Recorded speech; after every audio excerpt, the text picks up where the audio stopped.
안녕하세요. 사연 읽어주는 남래입니다.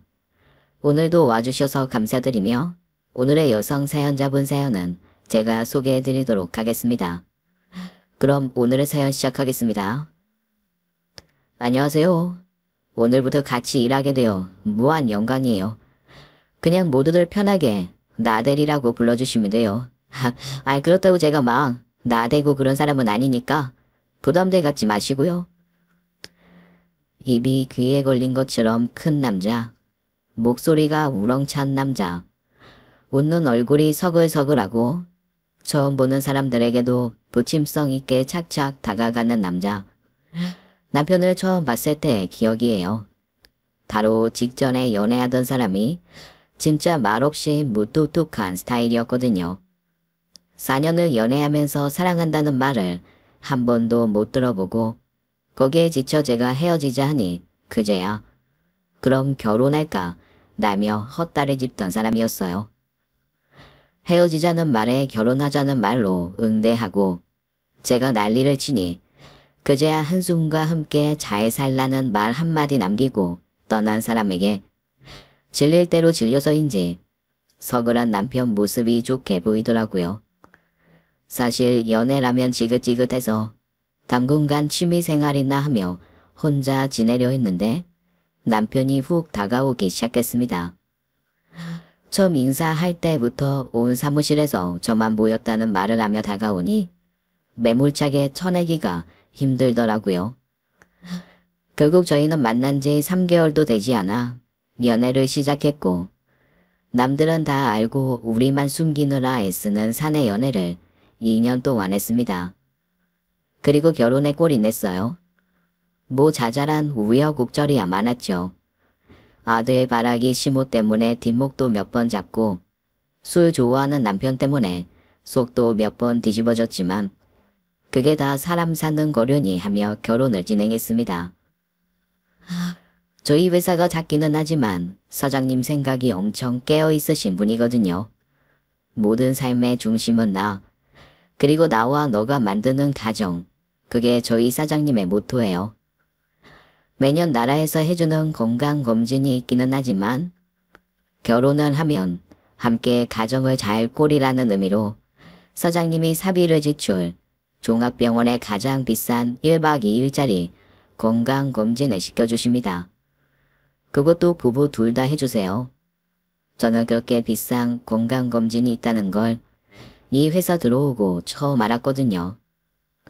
병원에서 하루 자면서 진짜 온갖 정밀 검사를 다 받는데 이때 아니면 언제 받겠나 싶어 신혼여행 다녀오자마자 바로 남편과 함께 건강검진을 받았습니다. 그리고 그 비싼 사장님의 결혼 선물이 저를 살렸어요.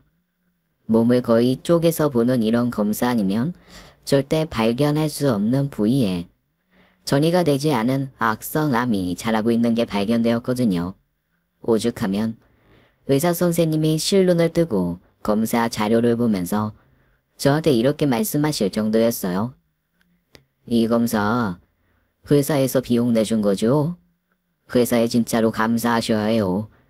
이게 일반 검사에서는 거의 안 나오는 부위인데 몸 뒤쪽인데다가 숨어있는 장기여서 꽤 커지거나 증상이 몸으로 느껴질 만큼 안 좋아지거나 뭐 아니면 다른 곳에 전이가 돼서 간신히 발견할 수 있는 암이에요. 보통 이 정도로 세밀한 정밀검사 잘 안 하시니까요. 진짜 하늘이 도왔다고 밖에는 할 말이 없네요.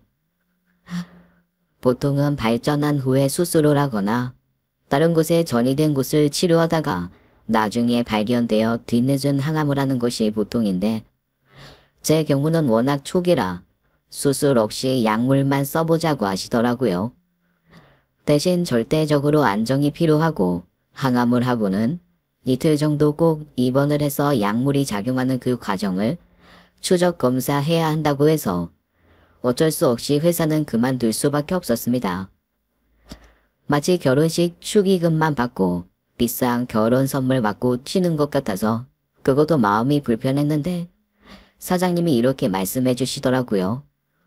내가 살면서 이렇게까지 보람되게 돈 쓴 거 진짜 처음인 것 같다. 사람 살리는데 돈 썼으니 내가 더 바랄 게 없겠어.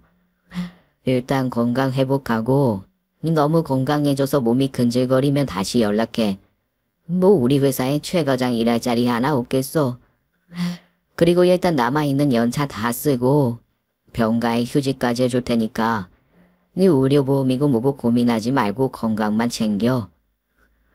저 사실 그 얘기 듣고 암 선고 받았을 때도 흘리지 않았던 눈물을 펑펑 흘렸습니다.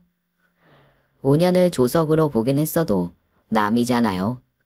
그런 사람이 저를 이렇게 걱정해주고 진심으로 배려해주는데 너무 고맙고 얼른 건강해져서 꼭 은혜 갚아야겠다는 생각뿐이더라고요. 저는 그렇게 결혼하고 2달 만에 다니던 회사도 정리하고 집에 들어앉게 되었습니다. 사실 제가 친정 부모님이 모두 외국에 계세요. 제가 3살 때 엄마 아빠가 캐나다로 이민을 가셔서 거기서 정착을 하셨거든요. 저도 고등학교까지는 캐나다에서 나왔고요. 또 나이 들기 전에 한국말을 제대로 익히고도 싶고 캐나다에서 만난 한국 친구들, 거기서 경험한 한국 문화가 재미있어서 대학을 한국으로 오게 된 겁니다. 그런데 저는 자란 고향인 캐나다보다 한국이 훨씬 더 잘 맞더라고요. 그래서 부모님은 거기서 자리 잡으셨으니 계속 캐나다에 계시고 저는 한국으로 아예 들어와 여기서 졸업하고 직장을 구해 살기 시작했던 거였습니다. 제가 결혼한다고 해서 한국을 들어온 게 엄마 아빠가 10수년 만에 처음 한국 땅을 밟으신 거였어요. 감개무량 행복한 시간을 보내고 캐나다 가신 지 얼마 되지 않았는데 제가 발병을 한 겁니다. 차마 소식을 전하지 못하겠더라고요. 안 그래도 저 볼 때마다 혼자 밥 챙겨 먹으면서 일가 친척 없는 곳에서 외롭게 살아 안쓰럽다고 눈물 짓는 부모님인데 병까지 생겼다고 하면 본인들 때문이라고 자책하실 것 같았거든요. 그래서 저는 혼자 투병 준비를 시작했습니다. 그래도 한 가지 위안이 되었던 건 남편이 옆에 있다는 거였어요. 결혼하고 가족이 생긴 다음에 병이 발견된 건 그래도 의지할 사람이 생긴 후 아프라는 하늘의 뜻이 아닌가 싶을 정도였죠. 남편 역시 처음에는 놀랐지만 니네 담담하게 어서 건강 찾는 데만 집중하자고 하더라고요. 일찍 발견한 게 너무 다행이다. 우리 결혼이 당신한테는 행운인가 봐. 그렇게 말해줘서 고마워. 나 당신이 있어서 너무 든든해. 그때까지만 해도 저는 아무 걱정이 없었습니다. 초기라니 얼른 치료하면 될 일이라고 생각했고 남편이 든든히 옆에 있으니 정서적으로도 안정될 수 있을 거라 믿었죠. 게다가 사장님이 언제든 돌아올 자리를 비워놓을 테니 그저 건강만 신경 쓰라고 친정 아빠처럼 위로하고 다독이며 힘을 주시는 걸 보며 세상 아직 살만하다는 생각까지 했습니다. 남편도 그 얘기 듣고 자기가 2배, 3배 더 열심히 일하겠다며 사장님을 폭풍 칭찬했는데 그게 3개월을 채 가지 않았다는 게 문제입니다. 처음에는 시댁에 말하지 말라고 하더라고요. 당신은 좀 서운할 수 있겠지만 우리 엄마 입장에서는 걱정이 많이 되실 테니까 그냥 당신 회사 그만뒀다는 얘기나 아프다는 얘기하지 말고 당분간은 비밀로 하자. 뭐 어차피 항암 1년 정도 하는 거니까 될 수 있으면 숨겨보자고.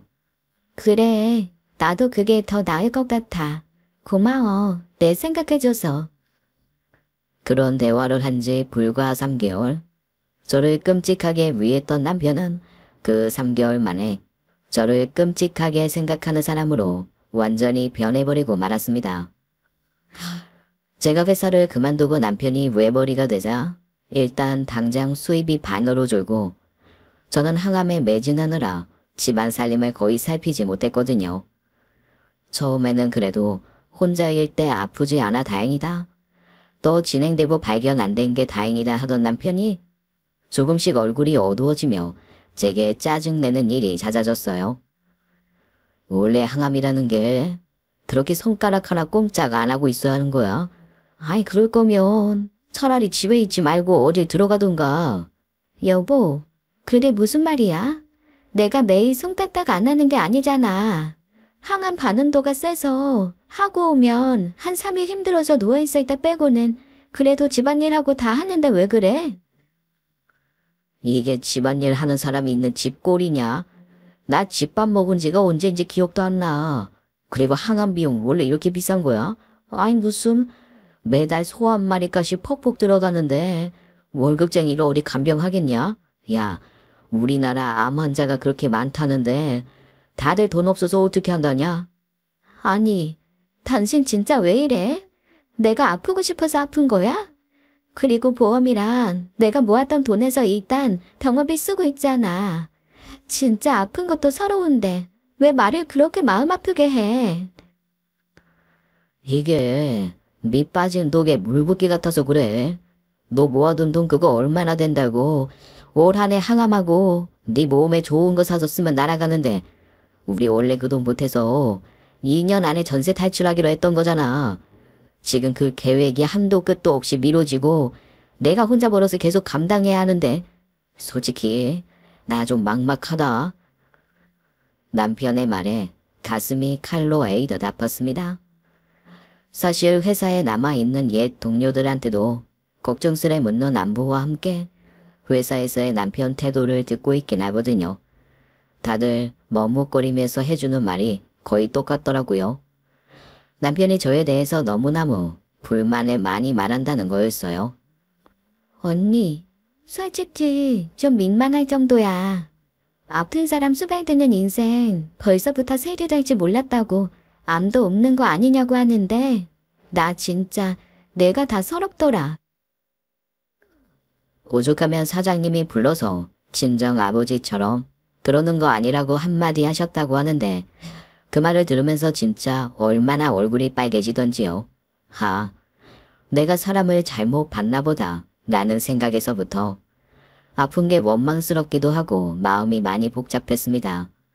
사장님에게서 한마디 듣고 회사에서도 마음껏 투덜거리지 못하게 된 남편은 점점 더 집에서 저한테 짜증을 내고 화내는 일이 잦아졌고요. 원래 항암을 하고 병원에 입원했다가 집에 오는 날은 남편이 병원으로 퇴근을 해서 저를 데리고 집으로 오곤 했습니다. 사실 승용차를 타도 울렁이고 한 번씩 정지턱 넘을 때마다 골이 다 깨지는 것처럼 아프고 컨디션이 진짜 바닥 중에서도 바닥을 치거든요. 도저히 대중교통 3번 갈아타고 집에 올 수 있는 상황이 아닙니다. 그런데 그나마도 4번 정도 저를 데리러 온 후에 남편이 이러더라고요. 나 매번 회식이며 모임 빠지고 이렇게 나오는 거 좀 힘들어. 항암도 한 4번 했으면 이제 익숙해지지 않았냐? 앞으로 병원으로 나오라고 하지 말고 그냥 혼자 집에 가. 당신도 나 퇴근할 때까지 병원에서 2-3시간 기다리는 거 쉽지 않잖아. 버스 지하철이 힘들면 택시를 타든가. 택시는 안 되겠다. 도 경계선이 달라져서 너무 비싸겠어. 그냥 마스크 2겹 쓰고 대중교통 이용해서 천천히 와. 여보, 그게 내가 당신 부려먹으려는 게 아니라 정말 너무너무 힘이 들어서 그래. 발 한 걸음 내디디면 땅이 다 울렁거리면서 속이 뒤집어지고 머리가 깨질 것 같은데 내가 어떻게 버스 지하철 4번 갈아타고 2시간 반 거리를 가.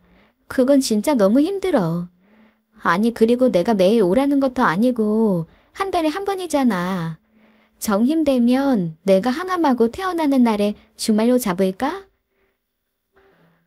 그러자 남편이 저한테 진짜 버럭 화를 내면서 이러더라고요. 저는 그 말을 듣고 마음속에 있던 뭔가가 산산조각나면서 깨지는 느낌을 받았습니다. 간신히 버티고 있던 신뢰, 믿음, 사랑이 와르르 쏟아져 흩어지는 것 같았다고나 할까요? 아우씨, 너는 그렇게 꼭 내 피 같은 주말까지 건드려 야 속이 시원하겠냐? 아니, 나 괴롭히려고 아파. 아주 나까지 알아누워야 네 속이 시원해? 너 진짜 개이기적이다. 혼자 벌어서 아둥바둥 살아야 하는 것도 속 시끄러운데 그렇게 공주놀이 하면서 데리고 와라. 주말에도 수발 들어라. 해야 성이 차냐? 충격이었어요. 저는 진짜 아파서 죽을 것 같고 괴로워서 쓰러질 것 같아 남편에게 도와달라고 애절하게 말한 거였는데 남편에게 제 모든 말은 그저 투덜거림이고 의미 없는 졸음, 그 이상도 이하도 아니었던 거예요.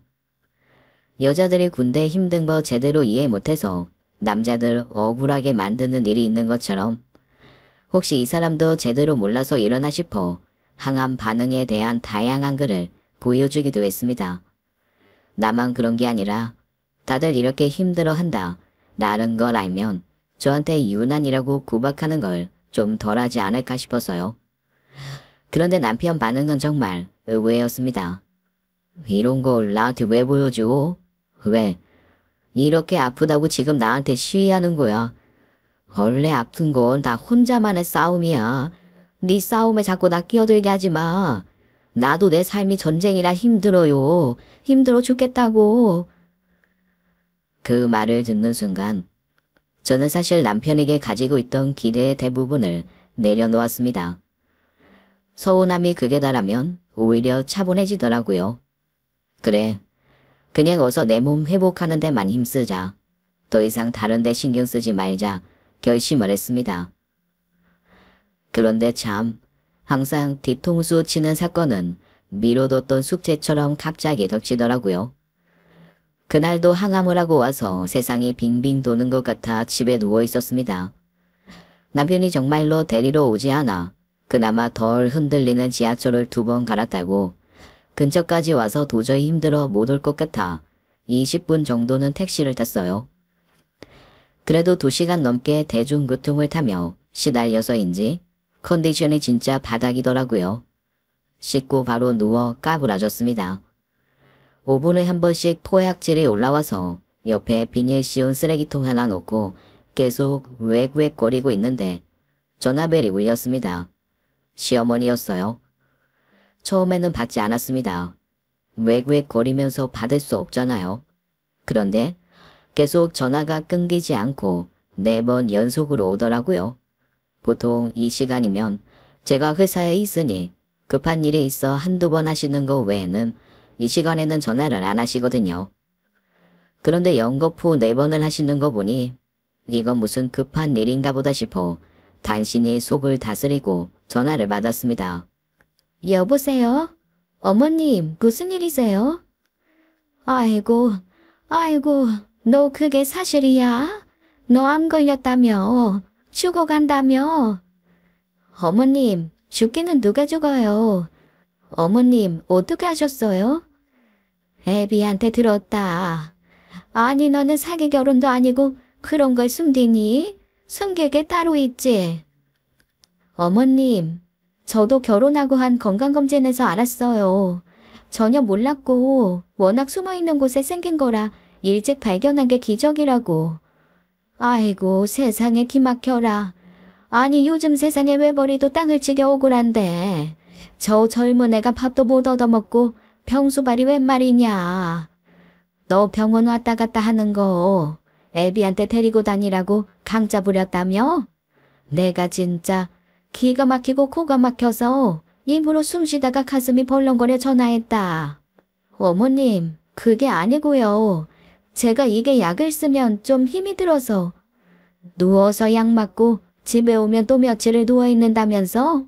굳이 공주처럼. 바쁘고 힘든 애 오라가라 부려먹어야겠니? 너 환자라고 환자 티내면서 환자 유세하면 병도 빨리 안 떨어지는 거 몰라? 병 없는 사람처럼 일상 살고 모르는 척해야 병도 물러간다. 아유, 어쩐지 애비가 요즘 영 피골이 상접해서 피족도 못 얻어먹은 얼굴이다 싶었더니 아이고, 기막혀 진짜. 사실 전화를 받으면서 속으로 100번 1000번 어머니를 이해해보려고 노력을 했습니다. 워낙 말이 고우신 분은 아니니 며느리 아픈 거 걱정하는 걸 이런 식으로 표현하시는구나. 아파서 속상하시는 걸 저렇게 믿게 말씀하시는구나 했어요. 왜 사람들 중에 걱정되면 입으로는 지어박으면서 뒤돌아서서 눈물 짓는 이유가 있잖아요. 요즘 말로는 츤데레라고 하는 종류의 사람이요. 저희 어머니가 그런 거라고 혼자 서운함을 누르고 눌렀습니다. 하지만 전화통화가 20분을 넘어가면서 내가 쓸데없는 노력을 하고 있었구나 하는 게 확 느껴지더라고요. 이 한마디가 결정적이었습니다. 아니, 그나저나 몸에 그렇게 험한 약을 잔뜩 집어넣었으면 애는 어떡하니? 아니다. 애가 문제가 아니라 너희 잠자리도 하지 마. 네 몸에 있는 그 못된 약이 우리 아들 몸으로 들어가기라도 하면 어떡하니? 너희 그냥 각방 써. 아니 친정이라도 가까워야 친정 가서 살라고 하지. 어휴 진짜 가지가지. 너 맞는 항암약은 캐나다에는 없니? 어머니, 지금 그게 저한테 하실 말씀이라고 생각하세요? 아니, 아무리 그래도 어떻게 저한테 이렇게까지 하실 수 있어요? 저 그 사람 굶긴 적 없어요. 항암하고 와서 며칠 알아 누울 때도 그 전에 차려만 먹을 수 있게 반찬이며 국이며 다 해놓고 알아요. 냉동실에 한 끼 분량 해놓고 렌즈 돌려 바로바로 먹기만 하면 되게 해두는데 제가 그 사람을 굶기기는 왜 굶겨요. 그리고 약 안 맞을 때는 아침 저녁 꼬박꼬박 챙겨주고 항암 끝나면 의사랑 논의해서 아기도 갖는데 문제 없어요. 어머니, 저 아픈 사람이에요. 그렇게 말씀하시면 몸도 마음도 더 아파요. 네? 아이고, 얘 말하는 거 봐라. 누가 들으면 내가 너 아프라고 고사지는 사람인 줄 알겠어. 아니 그리고 마누라 역할이 아침 저녁 밥 차려주면 끝나니? 그리고 냉동실에 들어간 거 데워 먹게 한다고? 너 전자레인지에서 전자파가 얼마나 나오는지 몰라서 그래?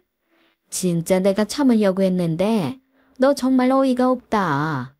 집에서 그렇게 환자 요새 부리지 말고 나가서 파트타임이라도 해. 반찬값이라도 보태야 할 거 아니야. 병원비가 한두 푼이 아닐 텐데 그거 벌어대느라 허리 위는 네 남편 불쌍하지도 않니?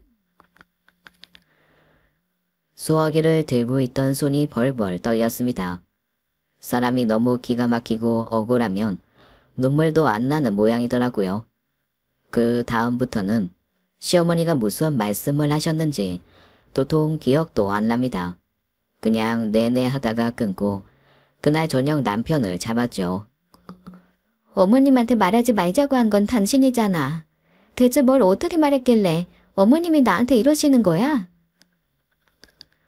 에이씨 또 이런다. 야, 내 입 가지고도 말도 못해? 회사에서 나불거려놔서 회사에서도 사람 죽일 놈 만들더니 내가 우리 엄마한테도 하소연 못하고 입 다물고 살아야 하냐? 엄마가 너희 언제 애 가질 거냐고 하도 나한테 물어봐서 너 약 들어가느라 당분간 애 없다. 그러니 엄마도 살아생전 손주는 포기하셔라. 그렇게 말했다 왜? 너 솔직히 항암약 온몸에 가득인데 애한테 무슨 영양 갈 줄 알고 임신을 해. 엄마 일찍 포기시키는 게 낫지. 당신 진짜 왜 이래? 그런 약 아니라는 거 알고 죽음으로 향하는 게 아니라 치유로 가고 있는 과정이라는 것도 알면서 이렇게 날 힘들게 아프게 해야겠어? 아우 씨. 넌 사방에서 아프다고 우쭈쭈라도 하지. 난 애쓰는 공도 없이 더럽게 힘들기만 해. 진짜 이놈의 집구석 들어와 봐야 우울하기만 하고. 에이씨. 남편은 오히려 저한테 허를 버럭내곤 집을 나가버렸어요. 그리고 며칠을 밖에서 지내며 들어오지도 않더라고요. 제가 약 맞고 와서 며칠이 가장 힘든 줄 뻔히 알면서도 말이죠.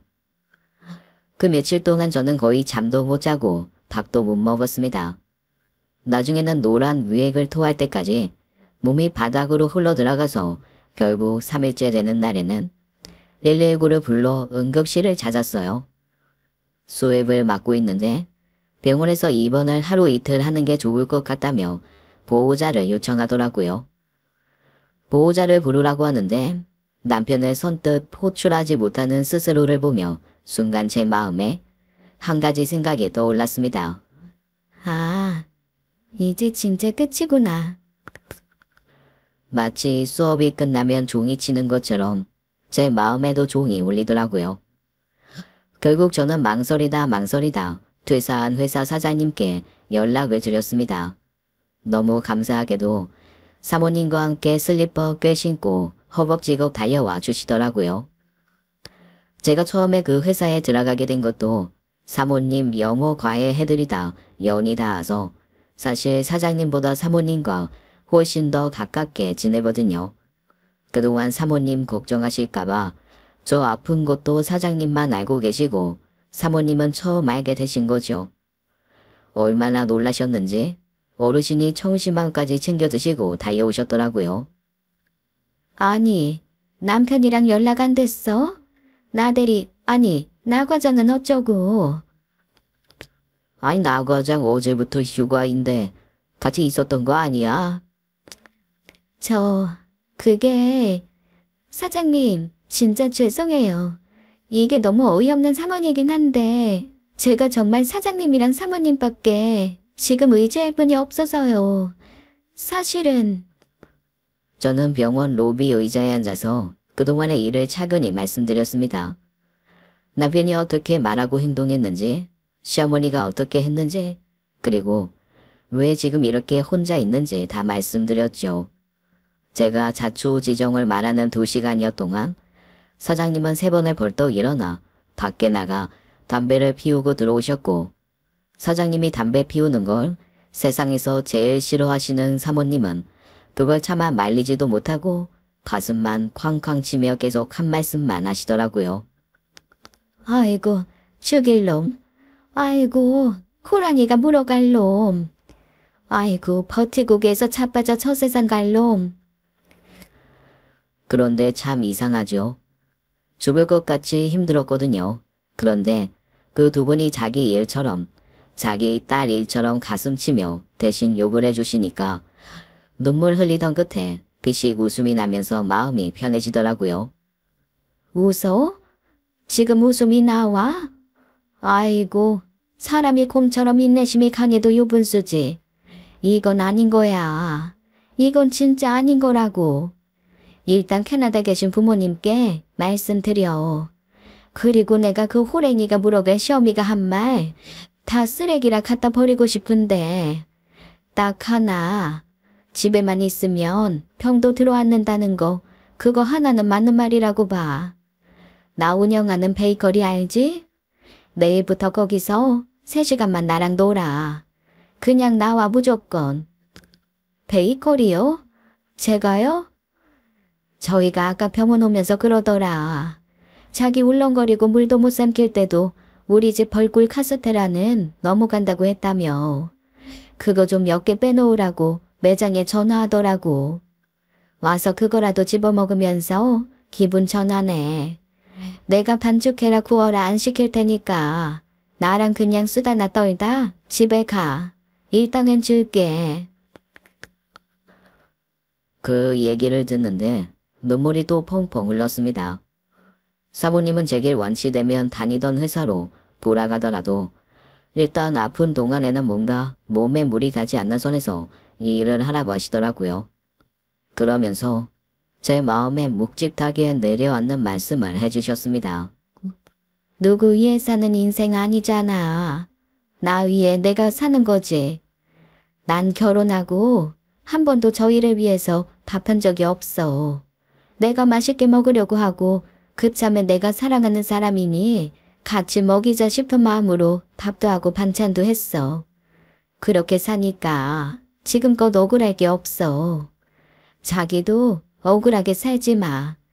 일단 부모님께 전화부터 드리고 내일부터는 자기 위해서 살아.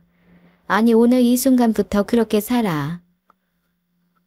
사모님의 말씀을 듣고 저는 바로 그 자리에서 캐나다에 있는 부모님께 전화를 했습니다. 자다께서 제 전화를 받은 부모님은 너무 놀라서 아무 말씀도 못 하셨어요. 결국 사모님이 대신 전화를 받아서 여기서 잘 보살피겠노라 말씀을 해주셨죠. 당장 한국으로 오겠다는 부모님을 말리고 저는 한 가지 약속을 했습니다. 엄마 아빠 나 못 나게 그 사람 뒷바라지하며 욕먹고 구박 들으면서 사는 거 안 할 거예요. 그러니까 걱정 말아요. 깨끗하게 낫고 건강해지면 내가 엄마 아빠 보러 캐나다 갈게. 그리고 숨겨서 미안해요. 앞으로는 숨기는 것도 안 할 테니까 그냥 조금만 기다려줘요. 부모님은 감사하게도 제 말을 듣고 제가 준비될 때까지 기다려 주겠노라 하셨습니다. 그리고 사장님은 제게 진지하게 남편을 어떻게 해줬으면 좋겠냐고 물어보시더라고요. 안 그래도 요즘 회사 내에서 문제도 많고 말도 많아서 인사팀의 불만 접수가 엄청나게 되고 있다 하시면서 말이죠. 저랑은 상관없이 회사 입장대로 해주세요. 저 이제 이 사람과 상관없는 제 인생 살 겁니다. 우선 건강부터 찾는 게 먼저이니 다른 건 일체 신경 안 쓰려고요. 그렇게 전 큰 결심을 하고 집으로 돌아왔습니다.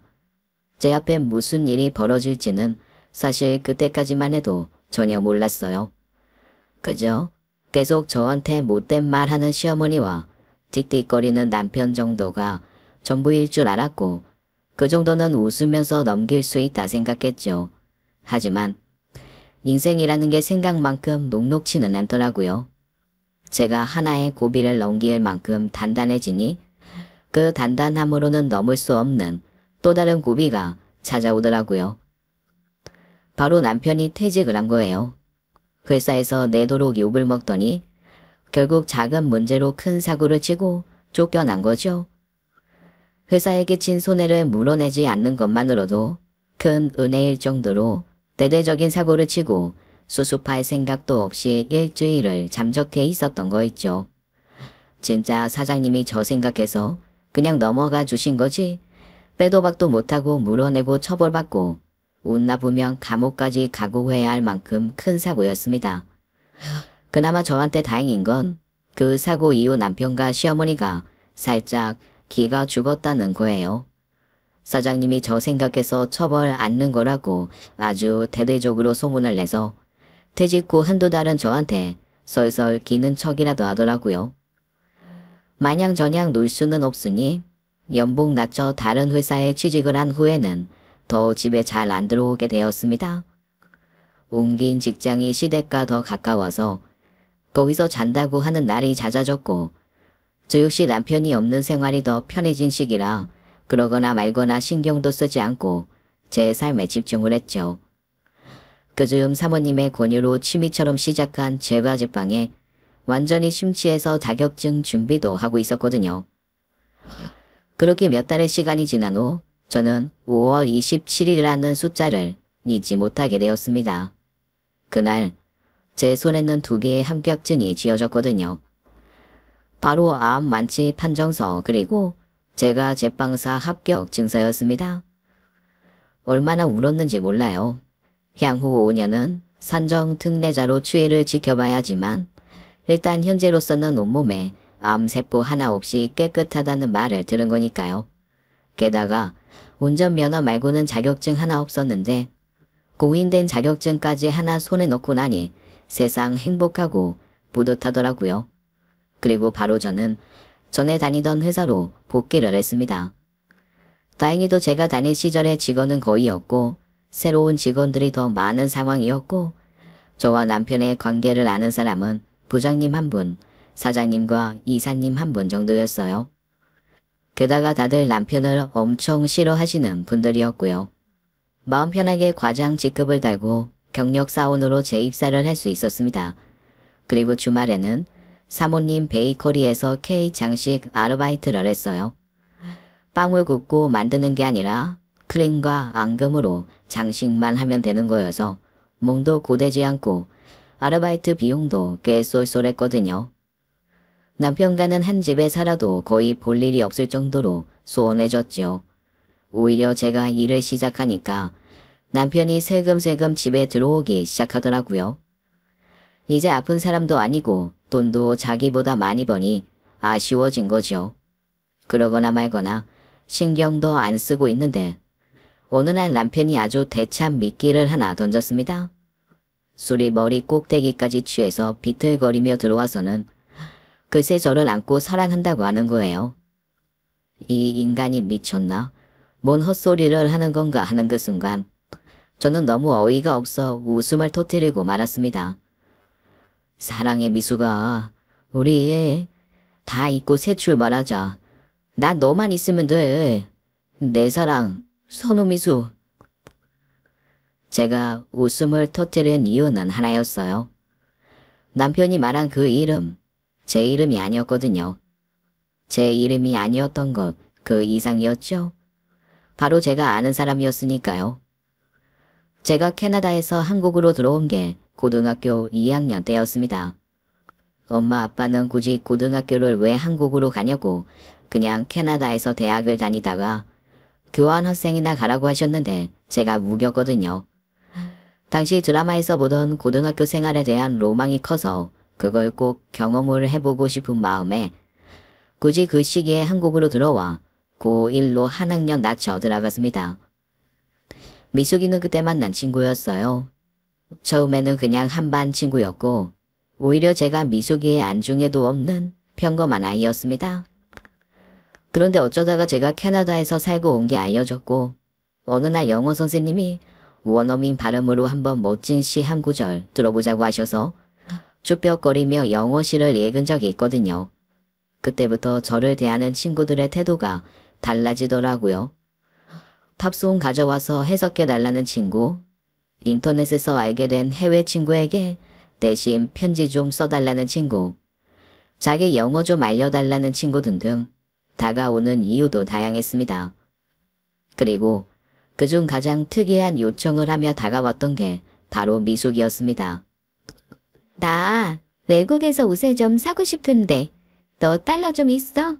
아니면 엄마 아빠한테 대신 사서 좀 보내달라고 하면 안 돼? 그때만 해도 지금처럼 해외 직구가 활발하던 때가 아니라 미숙의 그 당돌한 부탁은 제게 꽤나 부담이 되는 것이었습니다. 결국 애둘러서 거절하긴 했지만 그 부탁 자체가 인상 깊어서 지금도 기억이 납니다. 학교 졸업하고 대학을 가서도 간혹 만나기는 했어요.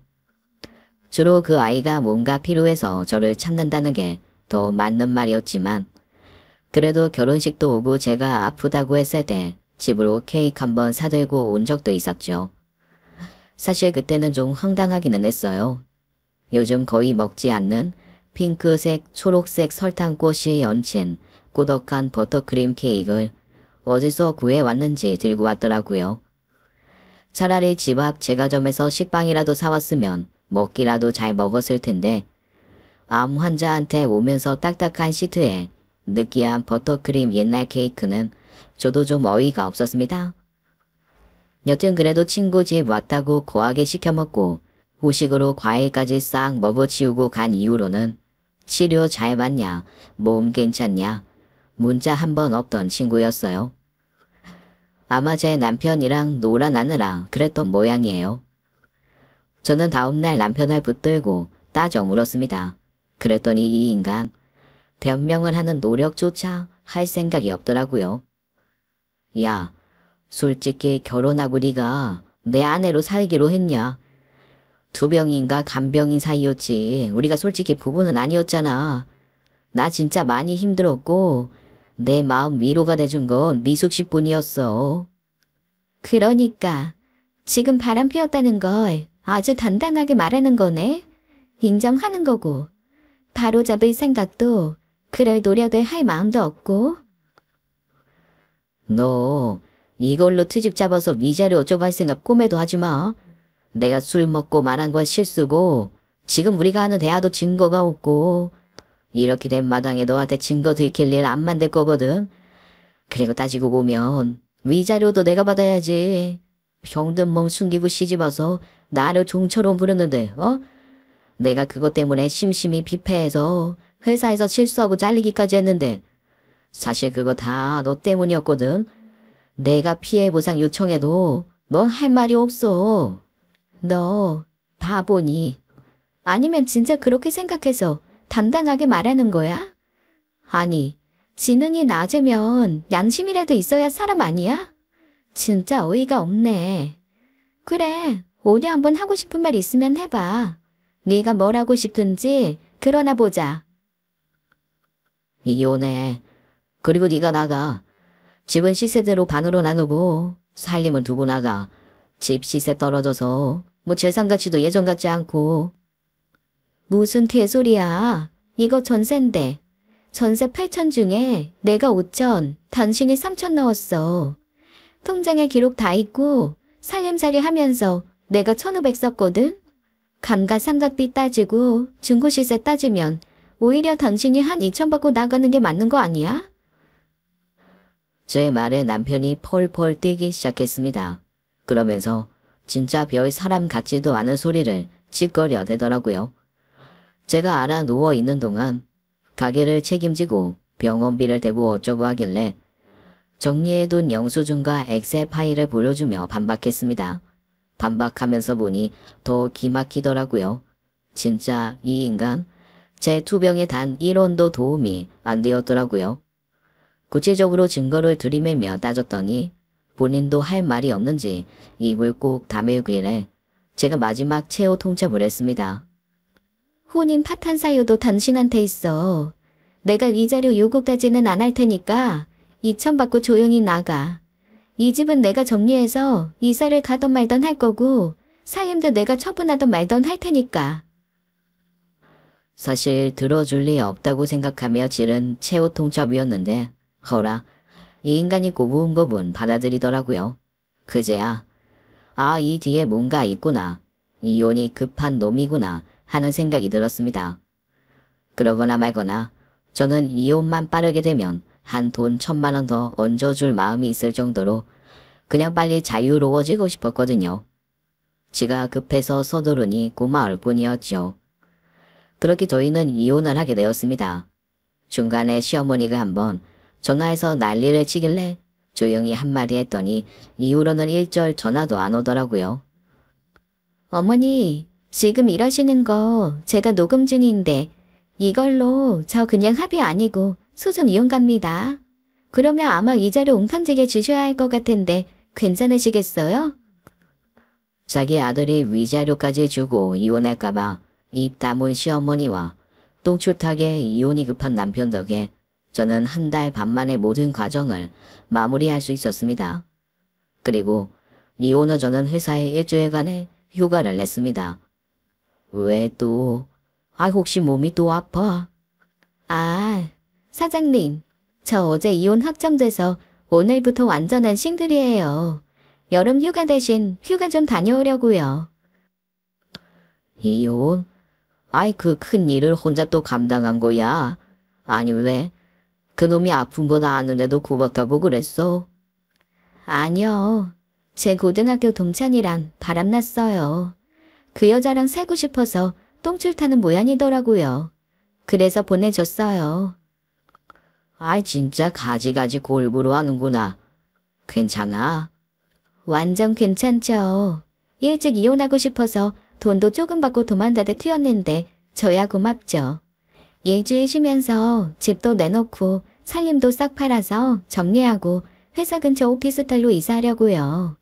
요즘에는 풀옵션 있는 곳 많아서 굳이 살림 살 필요도 없겠더라고요. 그 살림들 내가 살게. 안 그래도 집사람이 업장 직원 중에 보호종료 아동인 친구들 있다고 기숙사처럼 가게 옆에 집 하나 꾸미고 싶어 하더라. 거기 집어넣게. 싹 다 나한테 예걸로 넘겨. 그런 일에 쓰시는 거면 제가 그냥 더 드리죠. 가져가세요. 그래. 그러면 내가 오피스텔 구하고 나서 좋은 선물 하나 해주지 뭐. 저는 그렇게 일사천리로 사장님께 살림살이 일습을 싹 넘기고 집도 뺐습니다. 일주일을 마치 1년처럼 썼어요. 그리고 오피스텔도 빠르게 구해져서 아예 이사까지 단행했는데 그 시간 내내 콧노래가 멈추지를 않더라고요. 왜냐고요? 전 남편이 한 달도 되지 않아 혀 빼물고 통곡을 하며 저한테 연락할 게 눈앞에 선하게 그려졌거든요. 바로 미숙이 때문이에요. 그 멍청한 인간이 불에된 망아지 마냥 2천만 원 받고 이혼을 한 이유는 아마 미숙이랑 새 살림을 차릴 생각을 해서였을 거예요. 하지만 전 알고 있습니다. 걔가 그럴 애가 아니라는 걸 말이죠. 제가 아는 한 미숙이가 지금 살고 있는 남자는 3번째 결혼한 남자예요. 첫 결혼은 대학교 1학년 때 자기보다 3살 위인 남자였고요. 서로 무슨 영원한 사랑을 맹세한다고 덥석 혼인신고서를 제출해서 얼결에 부부가 된 어이없는 사건이 한 번 있었죠. 만난 지 3달 만에 혼인신고 덥석해버리고는 그게 진짜 결혼 증거라는 것을 알고는 아주 울고불고 난리가 났었습니다. 그것도 남자가 군대를 가버린 후에 헤어지면서 알게 되어서 아주 사방이 발칵 뒤집혔죠. 남자 쪽 부모님이 오셔서 학교에서 소리 지르고 멀쩡한 아들을 유부남 만든 희대의 꽃뱀 나오라고 난리를 부리셨거든요. 결국 치기 어린 장난이 미숙이를 21살에 이혼녀로 만든 이후 그 친구는 점점 더 자유롭게 살기 시작했습니다. 말이 자유로운 거지 사실 거의 여자 농팽이에 가까웠어요. 양다리 세다리는 기본이었고 학교 앞 가게 사장님들하고도 애매모호한 관계를 맺고 있어서 가게 사장님들끼리 멱살 잡고 싸운 것도 2번이나 있었습니다. 결국 졸업반 때는 학교에 출강하던 유부남 강사와 기묘한 관계를 맺다가 들켜서 강사는 쫓겨나고 그 친구는 졸업 3달 앞두고 자퇴를 했어요. 이후에는 마치 아침 드라마 스토리 듣듯 친구들 통해 한 번씩 다른 세상 이야기 듣는 것처럼 이야기를 듣곤 했지요. 그래도 학교 이름은 좀 있는 곳이어서 그 이름 앞세워 가외 선생을 하다가 대학생 된 학생들이랑 연인이 되어 그 집 부모님을 발칵 뒤집었다는 얘기도 있었고 시골에서 다방 하나 인수해서 동네 할아버지 돈이란 돈은 다 쓸어 모은다는 말도 있었습니다. 그래서 제 결혼식에서 만났을 때도 엄청 당황했거든요. 세상 화려하게 입고 와서 제일 친한 친구인 양 옆에 딱 서서 사진을 찍으니 다들 저한테 그렇게 친했냐고 물어봤을 정도였어요. 좀 멀리지네. 걔 지금 남편이 3번째 남편이더라. 그런데 법적인 남편은 하나고 심적인 남편은 손가락 수만큼 있다는 게 점설이야. 그게 무슨 소리야? 손가락 수는 뭐고 심적인 남편은 또 뭐야? 그렇게 어린 남자를 좋아한대. 무슨 한량가 여왕님도 아니고 남자들 나오는 술집에 돈 갖다 쏟아 붓는다고 아주 소문이 자자해. 야, 이순이 별명이 월바랜다. 월미도 바이킹. 이놈 저놈 다 타고 놀다가 뚝 떨어지면 해롱해롱 털린다고. 세상에, 그러고 사는구나. 그런 얘기를 들은 지 불과 3년도 되지 않아 그 아이의 그물에 걸려든 게 바로 제 못나고 못난 전남편인 거죠. 하지만 그 친구가 제 전남편과 같은 사람을 진지하게 생각할 리가 없습니다. 20억, 아니 2억만 가지고 있어도 한 1년 반에서 2년은 상대를 해주겠지만 월급 300 조금 넘는데 2천만 원 자산이 전부인 이혼남은 그 친구 안중에 없을 거거든요. 그리고 제 예상은 적중했습니다. 이혼 후 1달 반쯤 지난 어느 날 전남편이 제게 전화를 해서 만나자고 하더라고요. 아주 기가 푹 죽어서 다 죽어가는 목소리였습니다. 무슨 얘기를 할지 짐작은 가지만 그 꼬라지를 한번 직접 보고 싶어서 만났죠. 아니나 다를까 초췌하게 그지없는 모습으로 고개를 푹 숙이고 그가 한 말은 제가 짐작한 그대로였습니다. 너 알고 있었지? 미숙이 그런 애라는 거. 어떤 앤데? 무슨 얘기를 하는 거야? 너 알면서도 나한테 말 안 한 거잖아. 나 엿먹으라고. 걔 나 말고도 남자 엄청 많더라. 그것도 다 어린애들로. 그리고 남편도 있더라. 나 만날 때는 남편 있다고 얘기 안 했거든. 분명히 혼자 지낸다고 했고 혼자였단 말이야.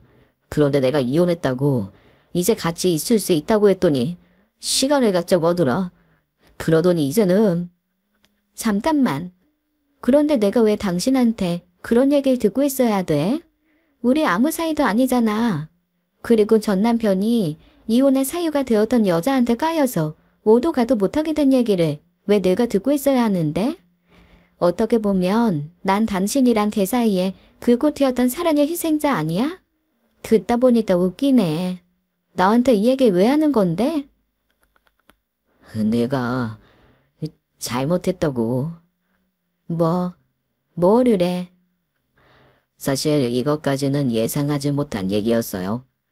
갑자기 전 남편이 잘못했다고 하는 건 제가 생각한 시나리오에 전혀 없었거든요.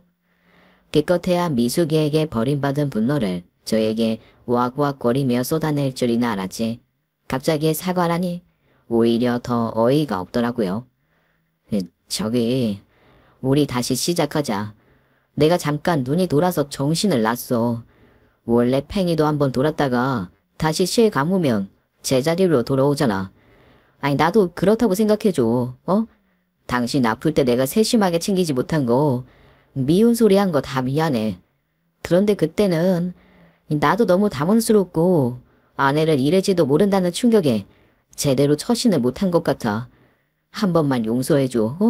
내가 더 잘할게. 참 이상하죠. 아니 그 얘기를 듣는데 왜 알래스카에 있는 것 마냥 계속 소름이 돋고 항암 끝난 지가 언제인데 구역질이 끝없이 올라오더라고요. 차라리 바람 필 때는 그래 너도 남자구나 하는 어이없는 마음이라도 들었는데 이러고 비굴하게 빌고 있는 꼬라지를 보니 오만정이 정말 다 떨어졌습니다. 저는 그대로 일어나며 그딴 쓸데없는 소리 할 거면 다시는 연락도 말라는 말과 함께 그대로 되돌아 집으로 와버렸어요.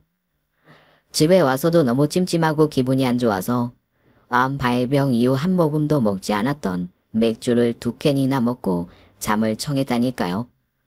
이후에도 전 남편은 하루에 한두 번 자기를 용서해달라는 문자를 보내며 저를 귀찮게 했습니다.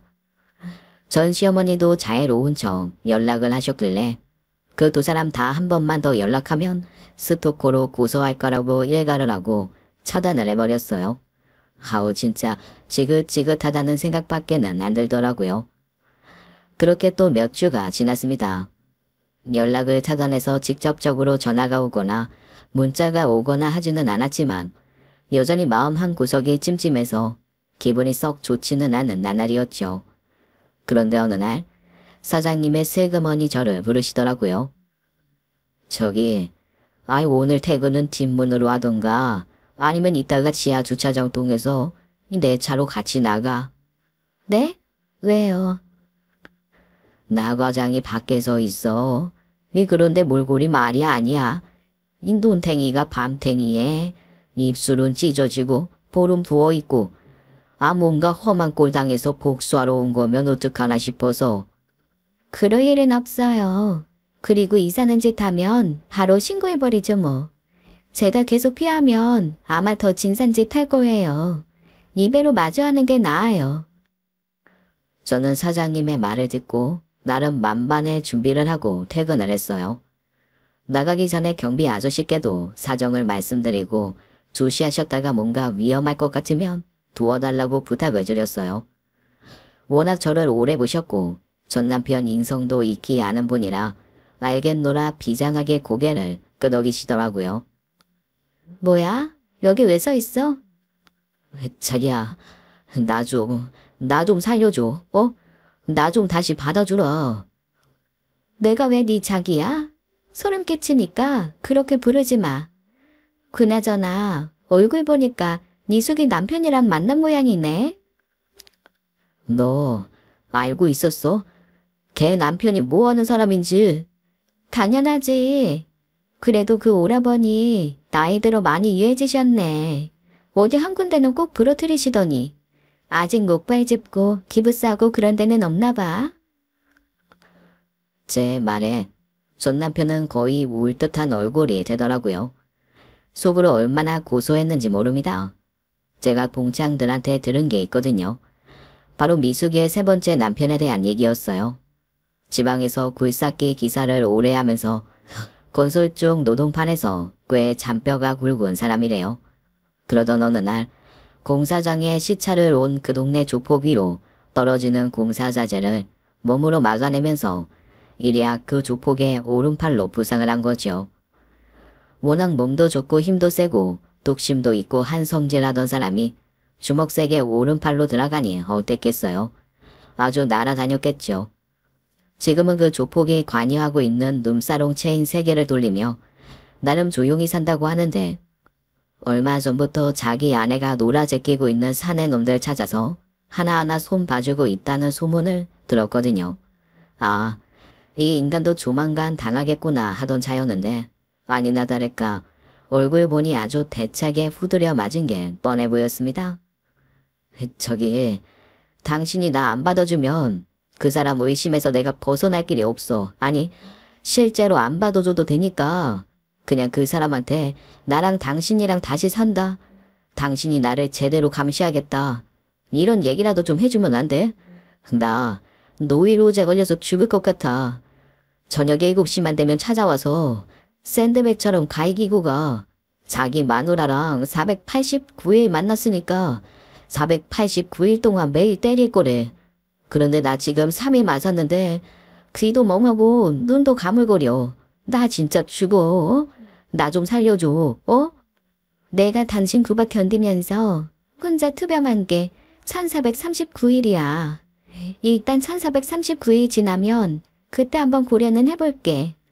용서할지 말지는 1439일이 지난 뒤에 결정할 거니까 489일 동안 맞던 까이던 그건 알아서 해. 세상 잃은 것 같은 표정의 전 남편을 두고 돌아서는 길. 저는 진짜 저도 모르게 터져 나오는 웃음을 참을 수가 없어서 길 한가운데서 미친 사람처럼 소리를 내부쉈습니다. 세상에 489일이라뇨. 미숙이 남편 뚝심 하나는 알아줘야 해서 그 사람이 그 기간 동안 때리겠다고 하면 아마 지구 끝까지 쫓아가서라도 때릴 텐데 10년 묵은 채증이 내려가는 것 같더라고요. 전 남편과 헤어진 후 저는 전 남편에게 한 번만 더 날 찾으면 미숙이 남편에게 다 일러줄 거라고 489일이 아니라 1439일 동안 맞게 해주겠다고 했습니다. 너 내가 왜 그렇게 쌀쌀 맞냐? 내가 진짜 맞아 죽으면 네 마음은 편할 것 같아? 편한지 안 편한지 한번 연락해서 해볼까? 나 한다면 해. 궁금하면 한번 계속 나한테 연락해봐. 내가 못하나? 워낙 강경하게 말해서인지 제가 진짜 그럴 것 같았는지 그 이후로는 연락이 없더라고요. 저는 비로소 완전한 자유를 얻었습니다. 전 남편과 전 시어머니의 존재를 싹 지우고 오피스텔 살림도 안정적으로 채워넣은 후 비로소 전 캐나다에 있는 부모님을 한국으로 초청했습니다. 그동안 저한테 오고 싶어서 몇 번씩 비행기표를 사셨다가 제가 난리를 치는 바람에 취소하고 또 취소하고 하면서 발만 동동 구르셨거든요. 캐나다 집은 안정적으로 관리할 수 있는 사람에게 맡기고 저랑 한국에서 1년 정도 함께 지내기로 했어요. 회사는 사장님께 말씀드려서 급여와 하는 일을 대폭 줄이고 외부 프리랜서처럼 일하기로 했습니다. 제가 하는 일이 사실 서류를 매일 만지거나 들여다보는 일이 아니고 설계, 감리에 관한 일이라 프리랜서로도 충분히 처리할 수 있는 일이거든요. 부모님이 오시면 일단 국내 여행을 좀 다니려고요. 투병 중에 따두었던 제과 제빵 자격증으로 케이크에 장식하는 아르바이트를 계속하다 보니 이게 또 나름 꽤 재미있고 즐겁더라고요. 그래서 인생 2막은 이 분야로 한번 살아볼까 하는 생각도 하고 있습니다.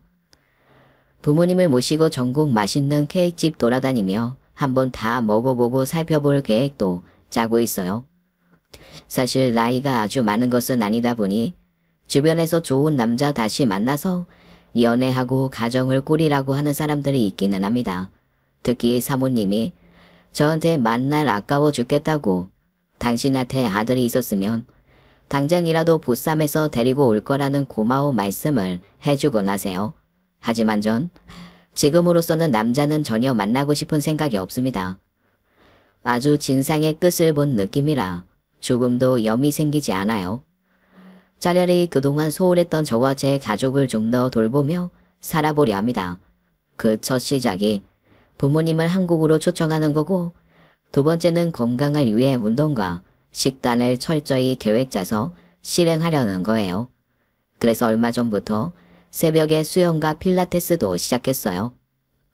예전에는 돈 내고 운동하는 거 아까워서 동네 천변이나 대충 뛰고 그랬는데 이제 몸을 아끼는 데 쓰는 돈은 아까워하지 않으려고요.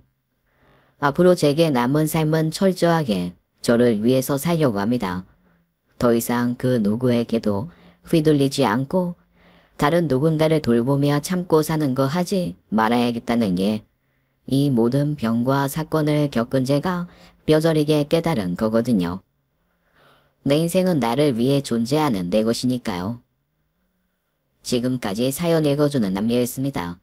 끝까지 함께 해주신 여러분 감사드리며 저희는 다음 사연으로 돌아올게요. 감사합니다.